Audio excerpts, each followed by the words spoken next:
In this video, I'm going to show you Ableton Live's audio to MIDI conversion feature.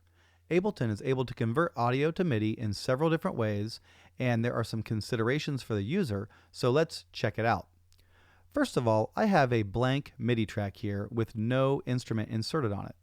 If I take a sound file, like this choral AIF file, and drag it on, Ableton thinks that I want to convert that track to an audio track, and so it does that automatically. And while this is a cool sound, it's not what we want. We want to convert this to MIDI instead. So I'm going to hit Command-Z to undo that change. Instead, I'm going to drag the sound file onto a MIDI track with an instrument already inserted. You can see this track has operator on it. And now when I do that, this Convert Audio to MIDI dialog box pops up. It's asking me, what do I want to convert? Is this harmony, melody, or drums? I'm going to choose harmony.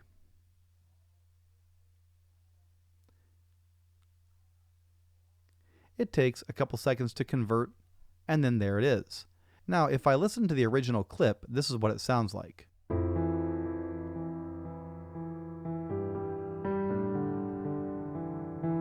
Sort of this mellow piano. Here it is in operator as MIDI notes.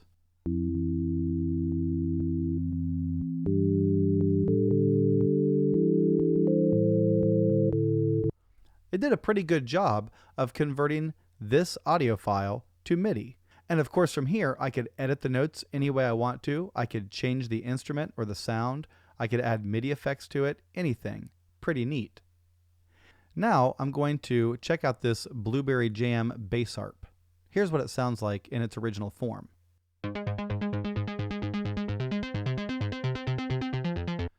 So that's basically a one note at a time kind of sound file, and so that's melodic. So I'm going to drag it over here to this track with the electric instrument on it, and I'm going to choose melody. If you choose the wrong algorithm, you're going to get maybe not so great results. This is a newer technology, and so it's not perfect. There's still room for error in it. Now, if I play this, this is what it sounds like with electric.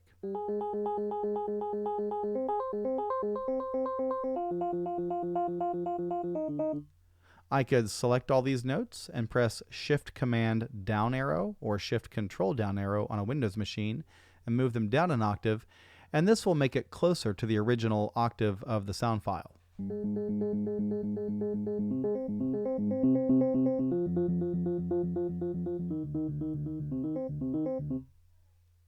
Pretty cool. Now this lens flare clip is a drum clip.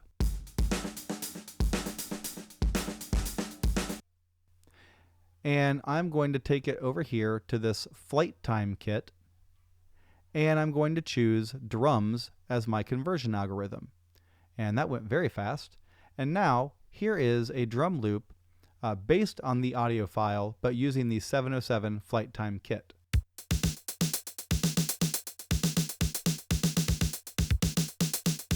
So it doesn't really sound totally like it, but it did a pretty good job considering it's trying to read the audio as MIDI.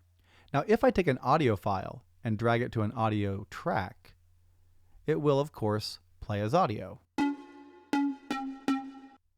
And from here I could right click on it, and I have the same options I had in the other tracks for converting that audio to harmony, melody, or drums.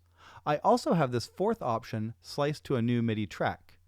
If I choose that, another dialog box pops up, and I can choose how to make the slices on transients, at warp markers, at the bar and other rhythmic divisions. And I can choose from a bunch of different slicing presets. If you want to know more about the slicing presets or about the slicing to a new MIDI track function, I suggest looking at the Ableton Live manual. Once I've converted that, you can see that this is now on basically a drum rack, and it's put the different slices of audio on different keys.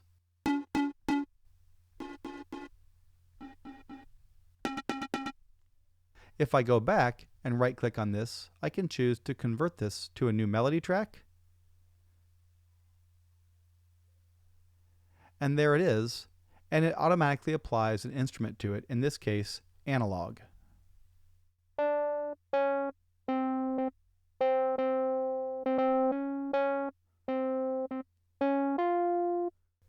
Now, you may not like the sound that pops up automatically. That's not really the point. The point is that once you convert audio to MIDI, you have a much more flexible way of editing and changing up the sounds.